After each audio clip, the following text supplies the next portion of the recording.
Welcome to Unboxing, Play and Profit for the Gaming Curious. I'm Lane Nooney. And I'm Joost van Dreunen. And we're here digging deep on why games matter in today's economy.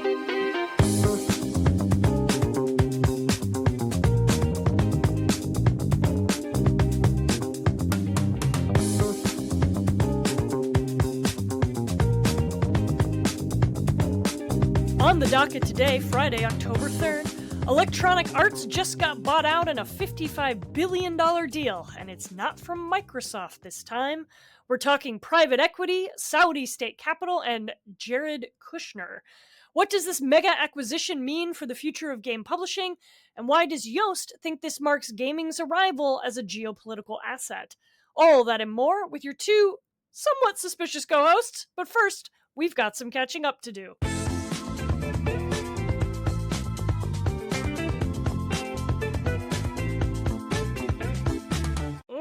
Okay. Joost, what's up? What's up? Sorry, I'm eating this meat stick. I should have eaten this before we started, but... What is it called? ASMR? Oh, yeah. Lane Yeah, you can just stick? hear me in your headphones, right? This is classic.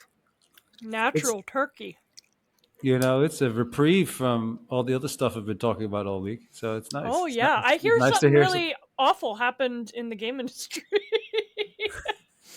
That we'll get there.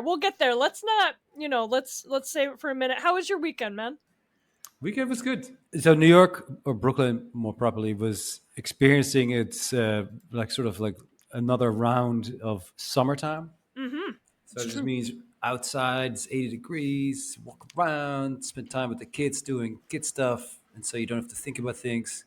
It's really nice. I really find life in sunny Brooklyn very pleasant and agreeable. So like those are my weekends now. The weeks have been so crazy that it's just like weekends are just like for resting and shutting things down. Yeah. My wife and I, we celebrated our 18th anniversary. Your 18th? Is that Yes. Dutch for something? No, that means that so many that I'm not going to immediately disclose it. Oh, that's the garbage anniversary. Is that what that is? This is a garbage anniversary. 18 years, Lane. 18 what? years.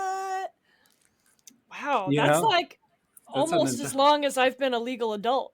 You know. And what do I have to show for it? Not a wife.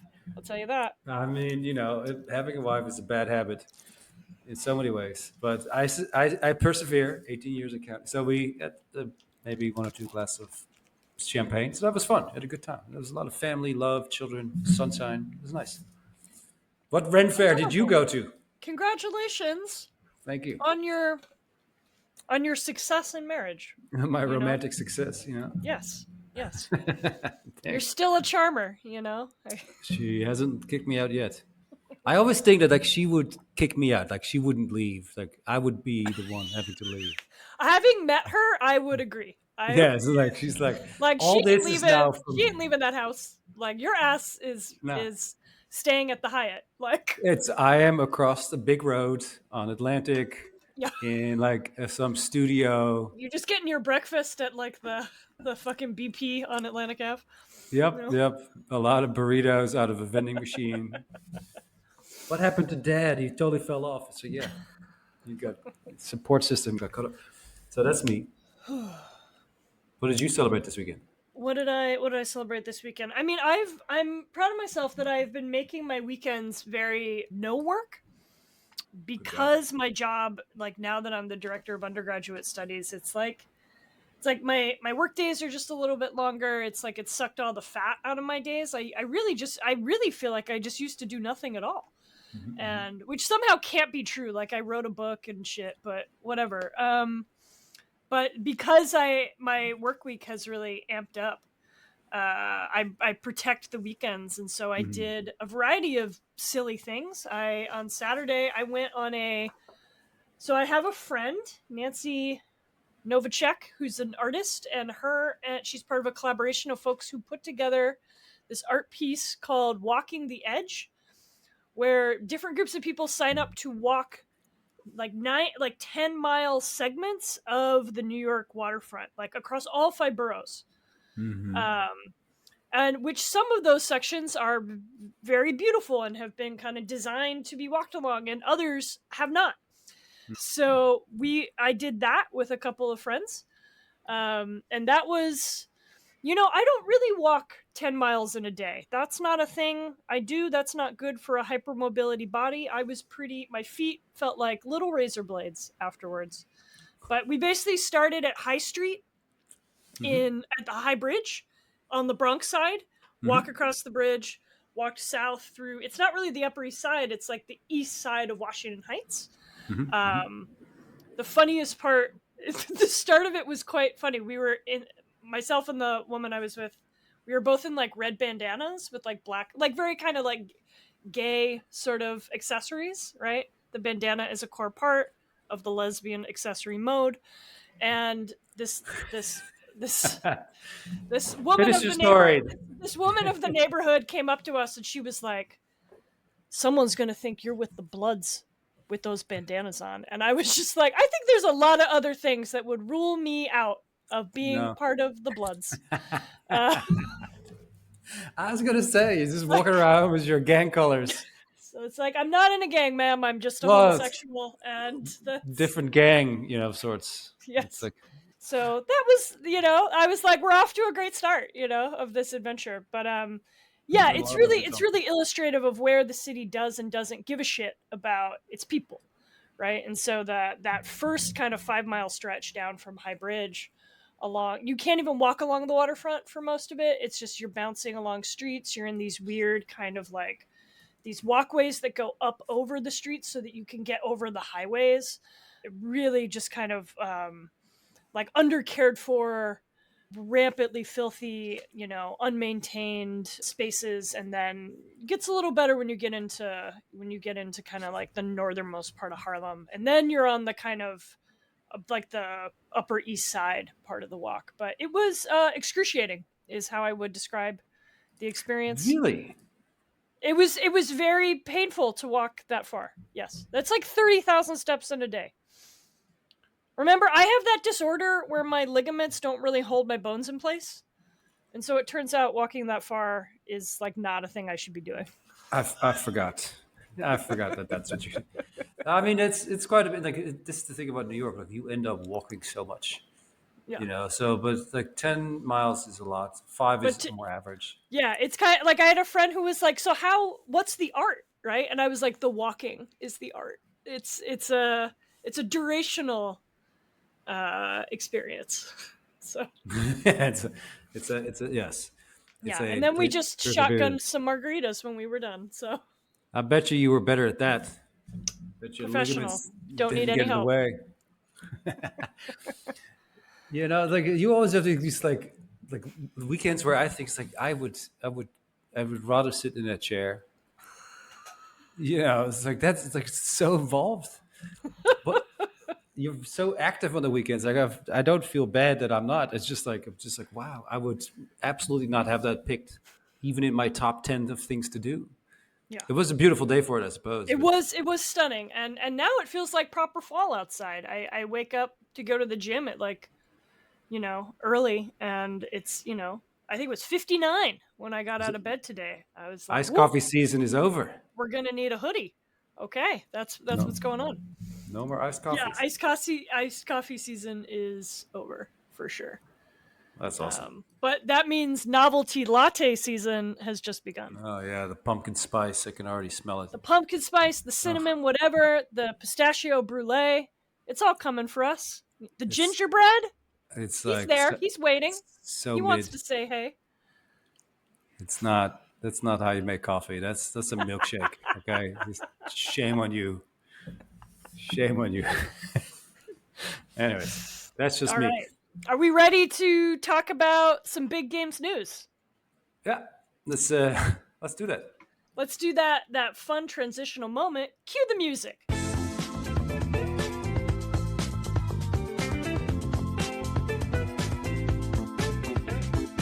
There's no doubt what the biggest industry news of the past week was, and the way I found out was that Yeah, Podfriend. where were you? Where were you when it happened? Where were you?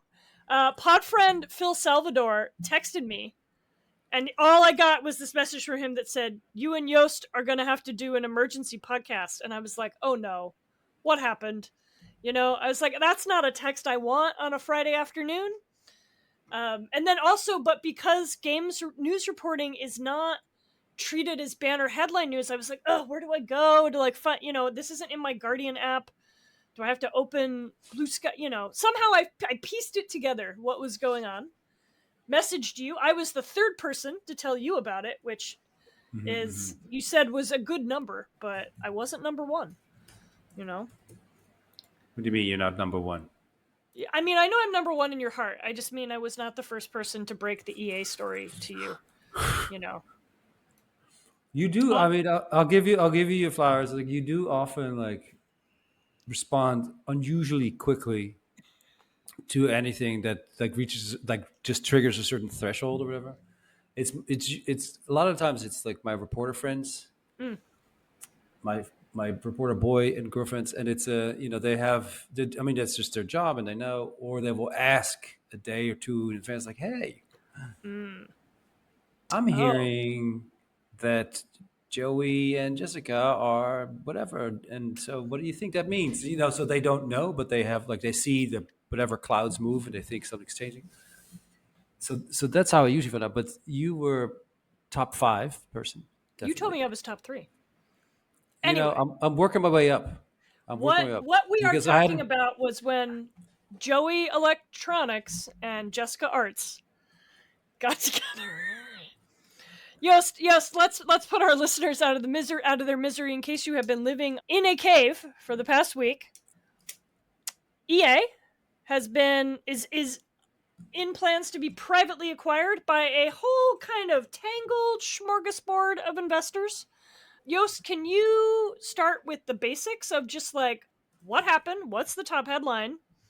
How did this come together so fast? And I think some people have there's been a lot of discussion about the timing of this deal. Can you just unpack what's going on?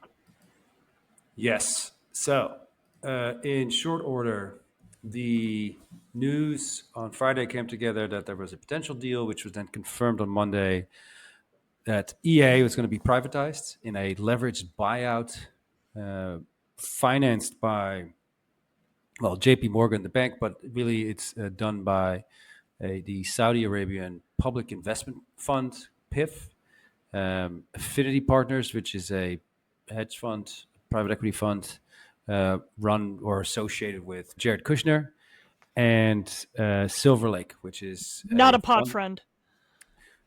Not a pod friend. We should get him on here. See what he has to say.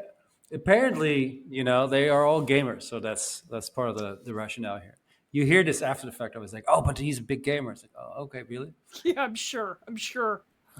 Yeah. I mean, I love, just as a side note, always like it's the same with Elon Musk. Like all these like multi-billionaires are just like cloud chasing with game creds. Just Yeah. like, Are they what are you just doing paying here? someone to boost them through like WoW level, You're not you're not one 140? of us. What are you talking Yeah. about? Yeah. Get out of here. You're not a real furry. You're like whatever. Yeah. It's like, Jared Kushner, you're not dank. Like, yeah. Let's throw it. Let me see your okay. FIFA Okay, your so FIFA gig. what a fucking polyamorous tangle of Yes. different of various money lovers, We got Yep. Jared Kushner, we got the Saudi private investment fund financing a JP Morgan whatever a Hmm. who affinity whatever. So okay, this did this come together as fast as it seemed from the outside? Right. So the way I heard about all this is a bunch of bankers start getting all excited because a big transaction like bankers they make money both ways, By right? They not sell making it. anything. I know. Well, They they help you buy it or they help you sell it. yeah. Either way, they get paid, so they don't care. They're always excited to make money, and so they go, "Ooh, something's happening.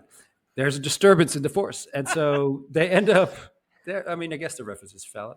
The expectation was that since a conversation had taken place early August, which had then stalled 2 3 weeks later, that the deal was dead. Now, EA has admitted that they constantly talk to bankers and people with like for potential acquisitions, but also like these sell-offs. If you recall, we talked about this I think 2 semesters ago, but EA had a similar sort of rumor going around, like, hey, are they getting bought? Who's buying them? There was a lot of acquisition going on at the same time.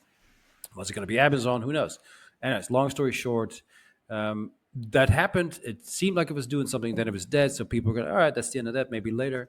And then all of a sudden, within like 2, 3 weeks, now we have this deal materializing right in front of us, right? It goes very quickly all of a sudden. So the speed with which this happened seems really interesting. The timing is also notable in the fact that we are a week away from the release of Battlefield 6, which is expected to pop the share price. It's like, okay, so they're doing well, they're trailing, the beta was kind of cool, promising, it seems like it's good.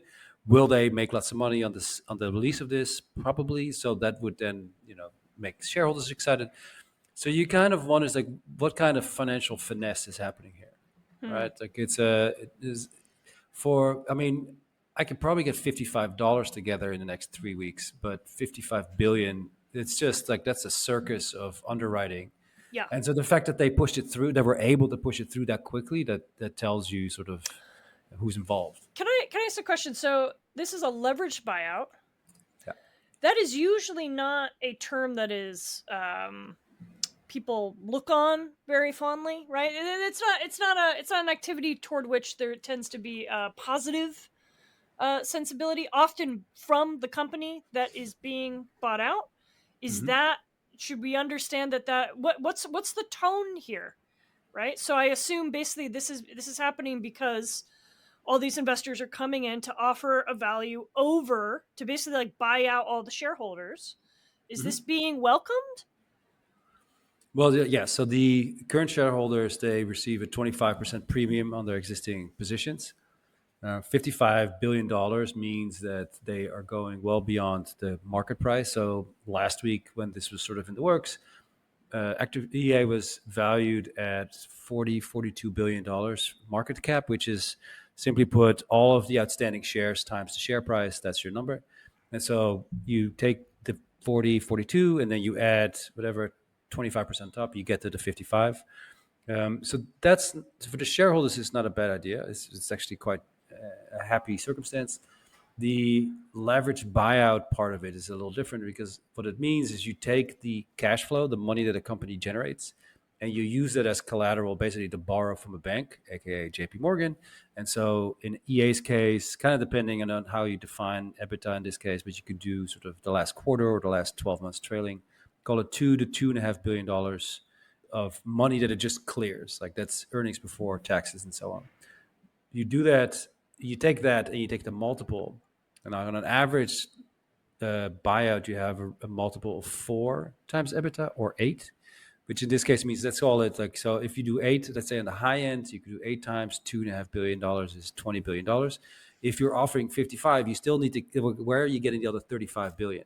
Hmm. And so that's all the Saudi check writing that happens there, right? Got They it. take so like you can kind of jostle the numbers around because whatever it depends on your dials and your settings, but they still basically in a 50-50 split, they are borrowing and putting a check down. That's a big check to put down, right? It's an eyebrow raising valuation. Why pay such a huge premium for like a mature company with a few breakout hits? A few breakout hits. EA is a little bit bigger than that, but it's Yeah. it's true. Is EA is a little long on the teeth. It's that here we have a lot of evergreen franchises. So the punchline I came up with is like, look, the math doesn't add up, Yeah, and the math ain't mathin', as they say, right? the math ain't mathing, and that's because it's not a financially rational transaction, right? It's they're not looking at it saying In like, oh, capitalism? What? I know What? it. What? You'd be surprised how many Would times I? they check their math on these things. But in a classic leverage buyout, what you do is like you and I get together, we pool our money, we buy out, let's say Keaton's business, and then we strip it for parts, or we like fire half the staff and like improve the margin, and then we Yeah, we put it load out. it up with debt like a Petco or a Yeah, Bed Bath and Beyond, Toys and R Us, we have an amazing party in and we Abita. congrat we yes, and we congratulate ourselves on our financial success. And that's sort of like the cynical stereotype, and it's not untrue, right? The difference here is that they're not buying it for that purpose. Like the PIF is not acquiring EA because they're trying to like get smart with money. Like they have infinite money. Yeah. Like the thing to remember with this particular purchaser is like they have all the money. Their There is no money more comes out of the ground. Yes. that, you know, and they have no, they're not sitting there going like, oh wow, I hope that I can make $2 billion off EA next year. It's like they have no interest. That is table stakes. That's what they spend on napkins or whatever. So, you know, it's meaningless. What they're doing is they're buying an asset that allows them to roll out this soft power asset. Their strategy is cultural, not financial, right? Geopolitical, even, you might say. You might say that if you were, let's say, an academic. The I don't think Jared Kushner is in the geopolitical business. He doesn't go like, you know what, we need more soft power. But you know what I think is that they're building relationships. So the again the cynical part is like, well, look, clearly President Trump has said the U.S. is for sale, and guess what? People buying. So that's one part. But in this case, it fits into a broader strategy by Saudi Arabia, where they are investing in entertainment, tech, media, entertainment, sports, and bringing that all slowly but surely into their own domestic market, into their region, so that they can establish themselves as a hub and have, you know, a bigger prominence globally. Yeah. It's a bit of an aside, but have you followed any of this stuff happening around the Riyadh Comedy Festival? Oh yeah, Yeah, right. that's I I mean, it's thought that's an interesting that interesting. these things are happening at the same time. So, and I don't know, I don't have like the tight facts on this, but essentially, the Saudi government is paying for this massive comedy festival, and it has really kind of split the comedy community, where there's quite a number of comics who are saying, "Yeah, I was offered just an obscene amount of money, and I'm not going to do it because this is a place where the last actual like domestic comedian who made fun of the government has been disappeared." But who's lining up to take that check? All of our free speech warriors in the comedy scene. And so there's David Cross wrote a just kind of scathing estimation of kind of takedown of the folks who were signing up to say yes to this opportunity. Several people saying like, listen, they're paying me enough to look the other way on murdering journalists and putting their bodies into a suitcase. So these there's a lot happening. If I am not here next week, you'll know what happened. Um, Oh, the uh, suitcase stuff. it's an interesting way. Like we're kind of seeing it play out in real time, right, across different sectors, and it does seem like there is a real like they've put their foot on the gas to make this kind of geopolitical rebrand happen. Yeah, I mean, and they've been very clear about that. Bloomberg reported 2 years ago that they had earmarked $38 billion to accomplish this with games. Yeah. They were going to buy up assets. The Well, run up, that means they got like 330 billion left. So they have plenty of money. It's not, in fact, I think they already spent more than that. But the run up was, of course, the acquisition of Scopely. And so, I mean, really, you have PIF, which has historically focused more on like publicly traded shares. So they were the second largest shareholder in Nintendo a year ago. They had Activision, they had EA, they had all these other, they had Nexon, NCSoft, C, a bunch of other ones. They've changed that portfolio since, for one. And then the more actively involved publishing business under Savvy Games Group, which owns Scopely, and Scopely acquired Niantic, and so it goes. They have all these esports assets, so they just have this. I added it all up post acquisition with EA included. You're talking about $80 billion in market value, which is a substantial piece. That's it's a lot of money, and they do that so that they can build their own audience, their own supply side, and their own demand side. Like the demographics in Saudi Arabia are 58% of population is under 30 years old. Gaming is sort of an obvious form of entertainment that resonates with them. It's the kind of industry that you could sort of pick up and move over into a place like that. Like you can't do big factories and like heavy metals and minerals. Like that's too complicated. But this sort of knowledge-based entertainment industry is much easier to transport. All of which, of course, that kind of makes sense for the same reason we've seen oligarchs buying British soccer clubs. yeah, The punchline that you and I will totally agree on: this is bread and games 2025. Right? It's like there's nothing new here. We've seen this through history. This is just what like large purveyors do. There is, of course, the geopolitical component to it. It's like, okay, well, like the comedy festival, where does this leave us? And so, do we, as like creators, as consumers of games, does that change our stance? And I don't think people will care. To be honest, I think Yeah. they're going to say, "Oh, that's terrible." I also don't think Bill Burr is funny anymore, but here we are, right? So it's like, it's just going to be another one of Not these like, Dave Chappelle, you know, like well, he's one of your favorites, I'm sure. Yeah. okay, so I mean, yeah, we know that kind of in matters like these, especially the gaming public can be a little, um, I mean, consumer pressure has, sometimes it can do a lot, sometimes it does very little. I agree. I don't think there will be a lot of it. In these markets, I don't play a lot of EA stuff to begin with, but what? Let's say, what is this going to do to game making? Like, I feel like that is a thing. Is this a All right. let the shitification begin? If you think your dev environments look problematic now, wait till they're headquartered in Saudi Arabia? What are you imagining this will be the impact at the production level, which then always kind of filters down to the player level?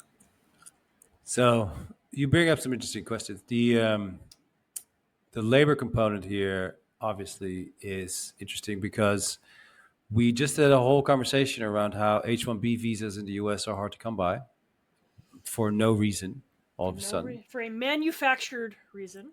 Yeah. and how talent flows regardless of restrictions. Like people are about it, or they're not. So they're going to try to make games somewhere else, and so the German government immediately went, "Hey, people from India, come work over here. It's going to be great." And so that's the opportunity in the absence of like a welcoming U.S. economy. Talent will go elsewhere, and so they might go to Europe, which would totally use this.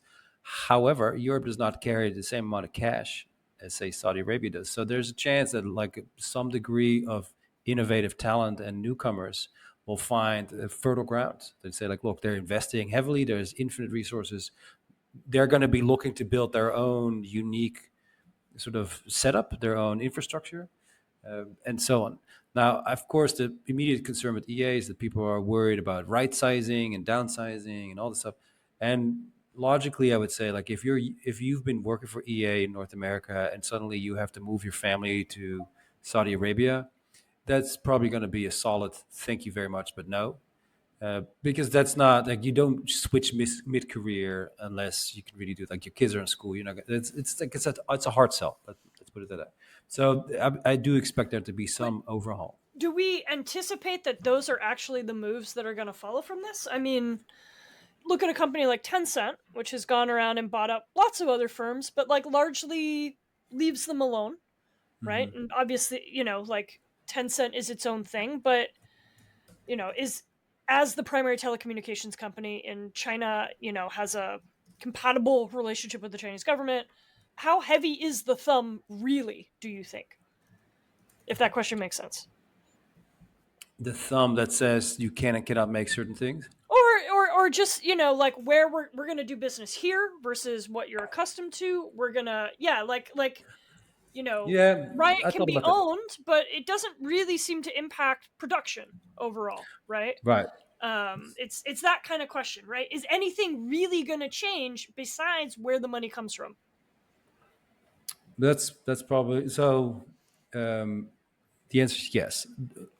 The part of this is building a presence in Saudi Arabia, right? So all these companies that take Saudi money, basically, they set up an office there, and Okay. they have people, boots on the ground, people that work there. So whether you're a venture fund that has taken Saudi money, or whether you're a games company, there is, I don't know the percentages or the head count that you're supposed to, but you're going to have to set up an office there and have a workforce there. That's part of the Mm. shtick, which seems reasonable and logical and sort of like, okay, fine, I mean, but you is know. that is different from the sort of reverse foreign investment profile you get out of somewhere like Yeah. China, right?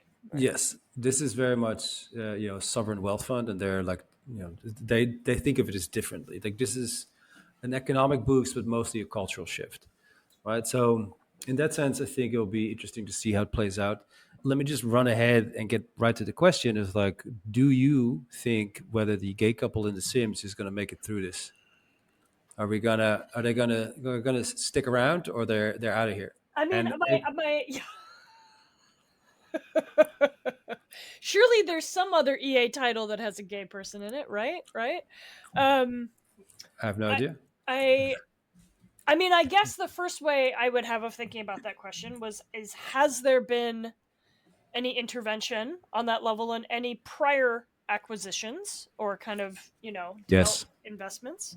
Can you tell me more? Tell me Well, more. so for the Saudis, I don't know. I don't know if Scopely has done as much or if PIF has done as much. But if you look at localization, like in order for World of Warcraft to be allowed into China, they needed to remove like things like skeletons.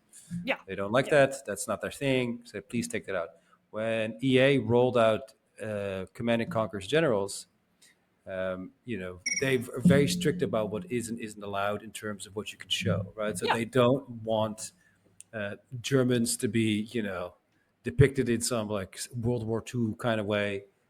They did not. So the Germans also took offense to like suicide bomber But characters, and that's, so yeah. I mean, so many they make nations this. have these kind of localization dynamics, right? Which is that's about a game being released locally. But the question you posited is the ownership going to change in a global sense the Mhm. kinds of representations that players have access to in these games? That's a question mark. And I I was sort of asking, how have we seen an inkling of that at that level, right? I understand you really want to release a game in a specific regional market. You got to like play by those kind of conventions. Well, Uh, not in a top down. It's more you're yeah, saying. yeah, yeah. That's usually about making a game translatable in a specific market. But I have we can't. seen Saudi ownership exercise that kind of authority?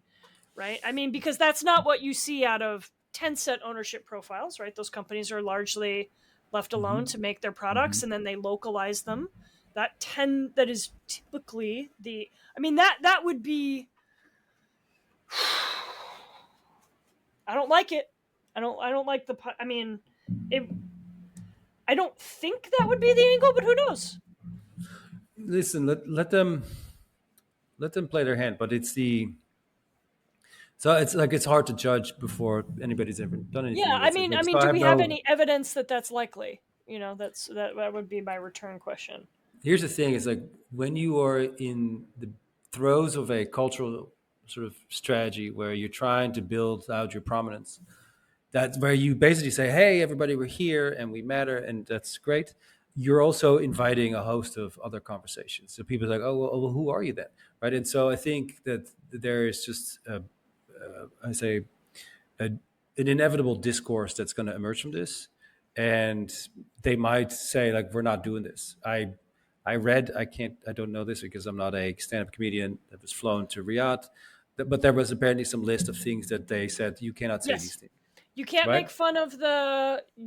make fun of the crown prince or the royal family.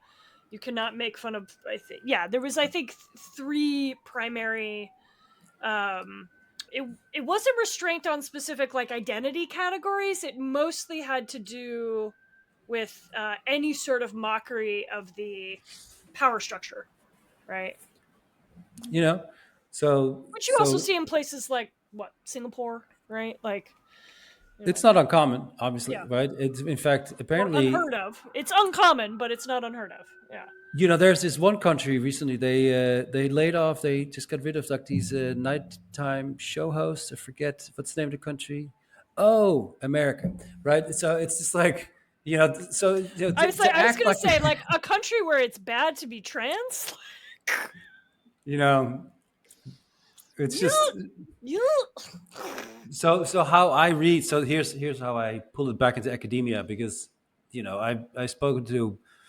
I mean, it's not a flex, but I've spoken to like journalists from all over the world the last 3 days, flex. and yeah, it is a flex because that's how I roll. But the European ones in particular are like kind of like, so what do you think of this, eh? And they almost lead with like that inevitable conflict, and you kind of like, yeah, look, I don't know. We'll see. Which is not to like pull out, but my personal opinion is sort of whatever. It's the larger conversation, like you point out, like global ownership and how that's going to impact it.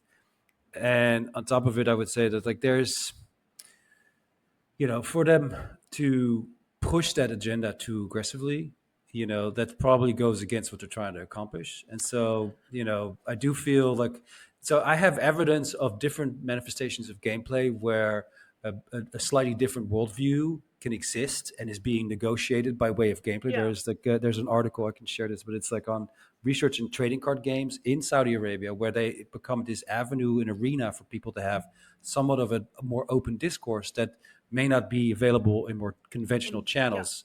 And so, Yeah. they might be thinking that they're going to leverage this asset one way, but they might find that it might actually open up the country culturally in a whole new way. So, Yeah, games I'm not are a decided yet. fairly disobedient medium. Yeah. What is They're it? not wherever they go, right? They are not easily containable. And I think every kind of authoritarian nation has discovered that, right? In Hmm. terms of the ways and means by which players will kind of do a lot of appropriative work inside those spaces, right, as need be. That's so academic. Appropriative work. What does Appropriative that work. mean? Can you say that in like? I was thinking about the free Hong Kong protests that happen inside of Animal Crossing, right? Or like players have ways of taking spaces back. I mean, that did lead to Animal Crossing getting removed from online stores, but yeah, games are like because of the feedback loop and because of player engagement and because of interactivity, games have a more dynamic quality to them in more versus a more kind of like reception based medium like television or film. Obviously social media is kind of the par excellence like circuit, but because Mhm, it's also very easy to shut out certain media platforms or to kind of exercise control over what is shareable on them, and mhm. games are fucking sneaky. Like that's what I'm sort of trying to say is that there's ways of moving inside of them that invite challenges Mhm. toward authority, right? Or that's Oh, I think that yeah, has been a persistent part of the both the player behavior and the kind of player attitude around games. agreed. This my simple example is Dungeons and Dragons, right? Like the very act of playing that game was sort of, you know, going against the grain. It's like punk music. You're deliberately pissing off your parents by playing Dungeons and Dragons. You're just like, oh no, it's a scary game. So I think Yeah. it's So how it's walled of a inside. garden can you create around a game playing environment? You know, China is a productive parallel case study there. Hmm. Hmm. Um, but yeah, I think I'm interested to see the extent to, or let's say interested is a loose word, but things I will be paying attention to is how this kind of new global how this new ownership structure impacts global releases, Hmm. global content, how assertive or not are they going to be, and then yeah, the way it's going to put new pressures on the development environment. I mean, what does this bring Saudi Arabia's game industry? Like, what is its annual revenue currently? Do you know? I don't know off the top of my head, but it's called $6 billion in consumer spending, maybe. Okay, You so know, how does that compare to like anywhere else? they're affluent, so that's and they have a relatively large portion of people playing video games relative to the overall population. Nico Partners has like a whole study on this. I mean, they're gonna basically control the a large part of the market, even though their player base is not primary globally, right? I'm very interested to see what happens the first time they try, and it's going to happen. They try to throw a fucking games conference in Saudi Arabia, right? Whether it's trying to relocate something or make it a host for one of these big kind of international events. Let me ask you a question. Yeah. Didn't you teach there? No, I taught in Abu Dhabi, Ah, UAE. okay. Um, Sorry, I mixed them up. Interesting. You know, I take this transaction, but the games industry at the at range always is a microcosm of what happens in the world at large. And so there's so many strands of what's sort of going on economically, geopolitically, culturally, etc. That all kind of comes back to this, right? It's like, how do you reconcile this? How do you reconcile the fact that now you have all this wealth and power exerting itself, or that there is all these artificial trade barriers being thrown up between countries?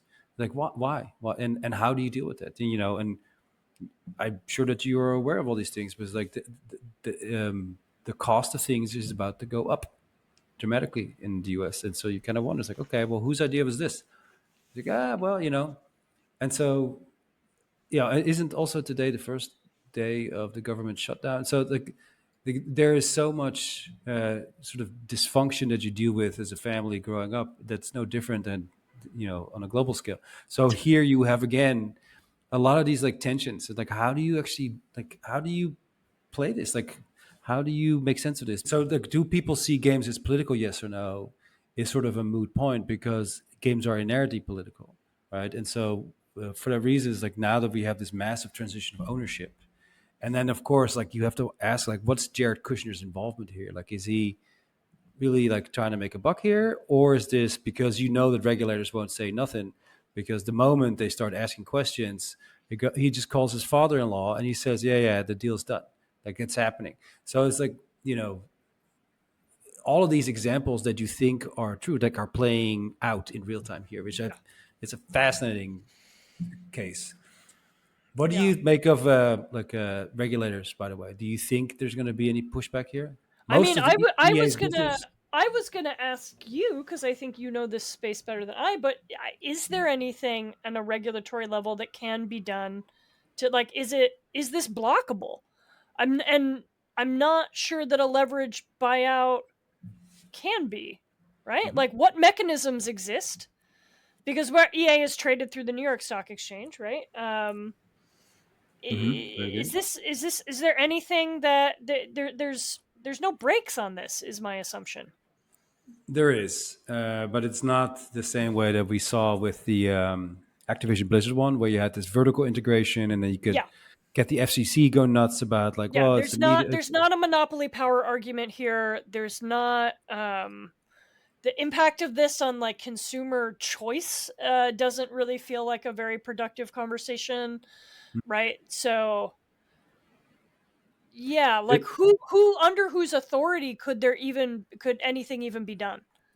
well, so if it's not the FCC, then what you're looking at is the Department of Treasury, because they have a something called a CFIUS overview, which is basically they make sure that if you buy as a foreign entity a US company, that you don't gain all this access to like personal data. And so that's one of the ways in which we could still see some regulatory review, where they say, well, you have hundreds of millions of players in your database, and all of their personal data and credit card information and player patterns and blah blah blah. That's a concern to us. Likely, they will firewall that, say like, oh, the data stays in the US, sort of a la TikTok, right, where they sort of get some guy from Oracle to set up a server, and that's where it's going to be. They will send reports to headquarters in Saudi Arabia, but the data stays in the US. Yeah, I don't think that Scott Bessent, our current Secretary of Treasury, who has done global investment management for the past 40 years, is gonna think too hard about this one. No, and that's and that is the sort of yang to the Jared Kushner ying. Like, of course, like, there's like, everybody is singing to the same beat here, but that's the U.S. only, right? Like, most of EA's business is outside the U.S., meaning Interesting. Europe, England, Asia. So for that reason, it's likely that you have the CMA, the Competition and Markets Authority in England, for instance, that might raise some questions and say, no, we're not doing this. Probably again splintering the data sets geographically in some capacity, but it gives them a moment, particularly the Europeans, to like say, no, no, no, we don't want this. We can't have you have this data. I'll be interested to see how that plays out. I don't think it's as obvious as it was with Activision Blizzard, Yeah. but certainly no less urgent, right? From just a like conceptual standpoint, like what if you had all the Saudi Arabian data because you bought a company there? Like they would have something to say about that too, Yeah. right? So Yeah. it's only natural. Interesting Fun times. times. Fun times. Um all right. This is Well, multiple students send me emails saying like, "Oh, did you see this?" It's like, "Oh yes, thank you." And it's like it's what's exciting about this is like that's they're impressive. interested. None of my students emailed me about this, so you know. Um I can't speak for your students. They're probably well, it's probably your fault. it's You're probably probably my fault. Yeah. you were On that too many note, margaritas. Too many margaritas. Yost, do we want to get to some pones and owns? Yes. Let's walk this out.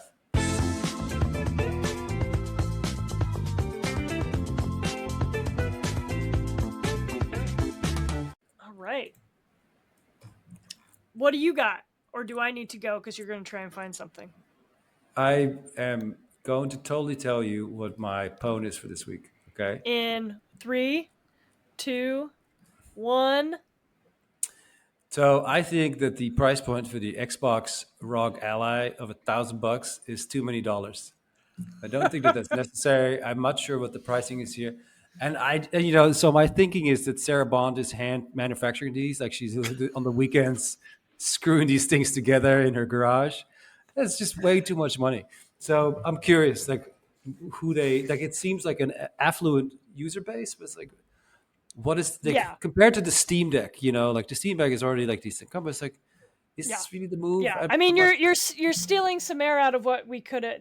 This was going to be a backup topic in case the Saudi Arabia conversation went too short, which it was silly for us to think that it would.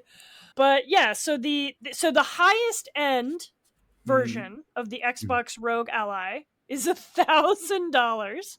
The base model is 600, which is still a little bit of like that cartoon where somebody's eyeballs pop up and then they roll onto the ground. Zoinks! Zoinks, gadzooks. The Reddit commentary was exactly what you thought. It's hard to tell how much to believe in that, but DOA. It's just, so I put the release date on my calendar. It's October 16th. Is Mm. Xbox Rogue Ally release day, and I want to pay attention on that day to see, did they move one of these fucking things? I don't know. This is a much bigger conversation. I am baffled. I don't get it. I know that this is a niche enthusiast consumer market. So if your market is like the 1%, okay, I guess. But it seems weird, you know. You think so? $1,000. Yeah, there's already folks on eBay. I mean, this was covered at a couple different news outlets, but there's already folks on eBay selling them at scalper prices. So if you want to pay $1,500 or $2,000 or $2,500 right now, you can do that on eBay to secure your premium exclusive access to an Xbox Rogue Ally X. What a loser would do that, you know? You go to basketball too much. You're I watching was too just many basketball I games. was looking at this on eBay and I was like, did Microsoft do this? Like, are they trying to convince people that there's a demand for This this planted. product? I'm sure it will sell. I'm sure it will sell. But I'm it's sure just they'll kind of, sell, but this is not going to be the Switch, like well, um here's the adjacent piece of information with that. Like, and that's not necessarily a poem, but it's interesting just to fill out some of the strategy here. They also announced today that they are increasing or they changing the prices on the Game Pass. oh, is it getting more expensive? Well, they have now what is it? Basic, premium, and unlimited, or something like Oh that. yeah, you called this, right? That they were going to tier it. Many Yeah. moons ago. But so it's so I we can talk about that next week because we'll give it a little bit more breathing room. But the point is that they are everybody's moving this direction. Nintendo's doing the same thing. PlayStation just increases prices. Like they're all kind of similar but different. They're all targeting this narrow group of affluent gamers, and at some Yeah. point they're going to run out of humans to buy that stuff. Yeah. So I wonder, like, when do we see the Well, first and we gold know we anything? know from the latest Newzoo reporting that like there's not much more growth in the like it's a mature stabilized industry, and so there's no one else to get, you know. You've gotten all the people, so you and there's probably a limit to how much you can tighten the screws. But let's end on a nice note, a historical It's- note. This is the own. So, as of yesterday, September 30th, the Video Game History Foundation has released the William Volk papers. He was a vice president at Activision. He was the vice president of technology there from 1988 to 1994. So last year, this is pod friend Phil Salvador writing this at the Video Game History Foundation website. Last year, William Volk donated a tape backup of his old work hard drive to the Video Game History Foundation. Now they've recovered the data and they have opened the William Volk papers in their digital library, filled with hundreds of documents that offer rare insight into executive level management from the early history of one of the biggest game companies. I'm really excited about this because Phil has been like secretly texting me about things he's been finding for the past several months. He's like, "You won't believe this shit," you know. But I can't. Not any of it is able to go public until now. So this is one of those wonderful finds where like somebody kept a USB drive, somebody kept a hard drive, and because of that, a whole bunch of history is possible. Endless props again to the Video Game History Foundation for doing the hard work of recovering this data and offering it to the public.